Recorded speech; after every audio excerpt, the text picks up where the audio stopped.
হযরত আবু হুরায়রা রাদিয়াল্লাহু তাআলা আনহু বলেন, আল্লাহর নবী আমাকে একবার কিছু মাল, জনগণের আমানতের মাল আমার কাছে আমানত রাখলেন।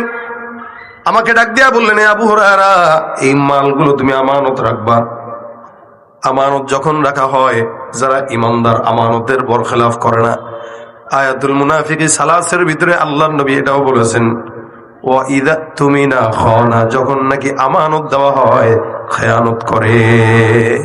আমাদের দেশে তো এখন আমানতদারিতা পাওয়াই যায় না, কোন অঙ্গনে আমানতদারিতা নাই। অধিকাংশ মানুষ মুসলমান নামধারী, ভিতরে সব মুনাফিক, সব মুনাফিক, উপরে একটা ভিতরে।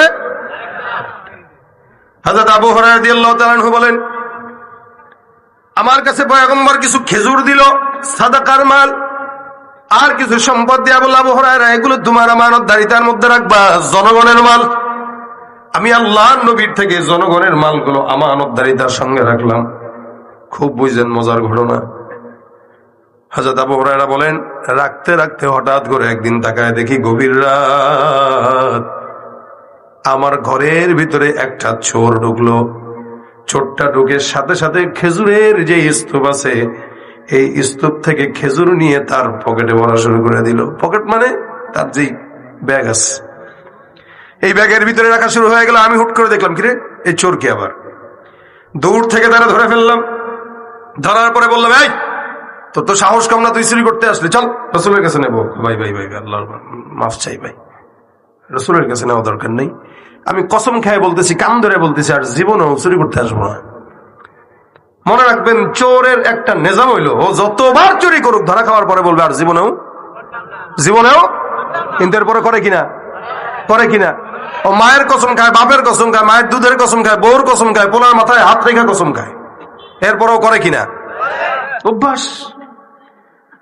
এবার এই চোরটা ডাক দিয়া বলে, ভাই আমার আদতের কারণে আমি চুরি করি নাই, আমার সন্তান না খাওয়া, বিবি না খাওয়া, ঘরের ভিতরে চলে আগুন জ্বলে না, যার কারণে অভাবের কারণে তোমার কাছে কিছু খেজুর নেওয়ার জন্য তোমার কাছে ছুটে আসলাম। আবু হুরায়রা তার কথাবার্তা শুনে মায়া লেগে গেছে, যার কারণে সাহাবী রাদিয়াল্লাহু তাআলা আনহু তারে ছেড়ে দিলেন, যা ওয়াদা কর আর চুরি করবি না। কর না, আর করব না। আল্লাহর বান্দা রাসূল সাহাবী চোরটাকে ছেড়ে দিলেন, চোর চলে গেল। আচ্ছা বলেন তো, ঘরের ভিতরে যে চুরি করছে, রাসূল কি বলে, আবু হুরায়রা রাদিয়াল্লাহু তাআলা আনহু ছাড়া চোর ছাড়া কেউ ছিল? তার ঘরে শেষে ফজরের নামাজের সময় মসজিদে আবু হুরায়রা রাদিয়াল্লাহু তাআলা আনহু দৌড় দিয়ে চলে যায়।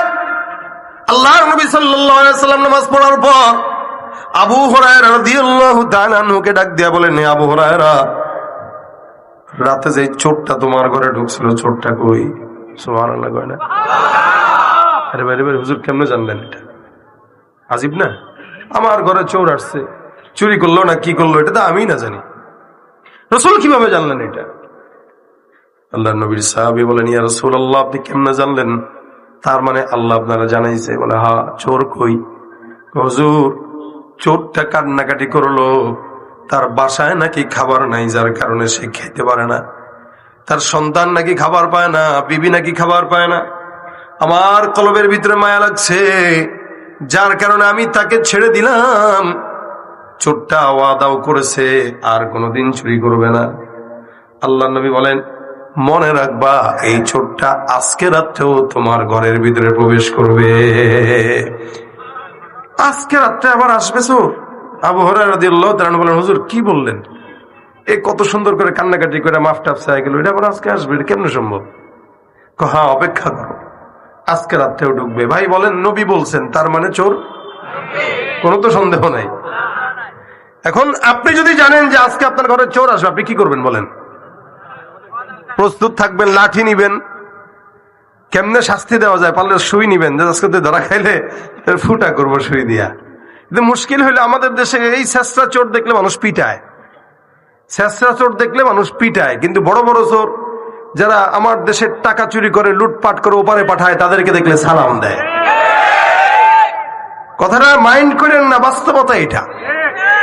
এই জন্য এই দেশেও যদি চুরি করার পরে বিধান থাকতো হাত কাটা, তাহলে দ্বিতীয় কোন চোর এই সমাজে চুরি করার দুঃসাহস করতো না। ওয়াস-সারিকু ওয়াস-সারিকাতু ফাকতাউ আইদিয়াহুমা জাযাআম বিমা কাসাবা নাকালাম মিনাল্লাহ। ছোট চোর দেখলে মারো, ওই ছোট চোরকে মারার আগে বড় চোর যে আপনার আমার কষ্ট অর্জিত টাকা চুরি করে মালয়েশিয়ায় সেকেন্ড হোম বানায়, সিঙ্গাপুরে সেকেন্ড হোম বানায়, ইউরোপ আমেরিকায় সেকেন্ড হোম বানায়, ওদেরকে ধরে ধরে শায়েস্তা করেন, ছোট চোর সব বন্ধ হয়ে যাবে। এটা বাস্তব না অবাস্তব বলেন? এজন্য ইসলামের প্রত্যেকটা বিধান আপনার আমার জন্য জরুরি, প্রয়োজনীয়। সন্দেহ আছে? চোরটা এবার দ্বিতীয় দিন আসলো, প্রথম দিন যদি ফিরে দিত তাহলে কিন্তু হইত। প্রথম দিন মাফ করে দিছে তো সাহস বেড়ে গেছে, মাফ তো পাইছি। রাত্রিবেলা আবু হুরায়রা রাদিয়াল্লাহু তাআলা সুন্দর করে বসা, আল্লাহর বান্দা তাকায় দেখে চোর হাজির, দেখে আর ভাবে আমার নবী বলছেন মিথ্যা হবে, এটা হবার নয়। যার কারণে চোরটারে সুন্দর করে ধরে ফেললেন। ধরার পরে এবার ডাক দেখো, কিরে বেড়া, তোর না গতকাল রাত্রে কি আদর আপ্যায়ন করে তোর বিদায় দিলাম, তুই আবার আজকে কোন দুঃখে আসলি? হুজুর গতকাল তো নিতে পারি নাই কিছু, ভাবছিলাম আজকে কিছু নিতে পারিনি। কারে গতকাল নিতে পারস নাই? গতকাল যেটা নিবি ওটাও তো চোর, আজকে যেটা নিবি এটাও তো চুরি। তো তুই গতকাল না বললি ওয়াদা করে যা আসবি না, আজকে আবার কেন আসলি? ভুল হয়ে গেছে, মাফ করে দেন। না এটা ভুল না, তোর আর ছাড়া যাবে না, এটা তোর ফাইজদামি, তোরে আর ছাড়া যাবে না। তুই বস, নবীর সামনে তোরে নিয়ে যাব, বিচার করবেন পয়গম্বর। যখন নাকি আল্লাহর নবীর কথা শুনলেন কাঁপাকাঁপি শুরু হয়ে গেল।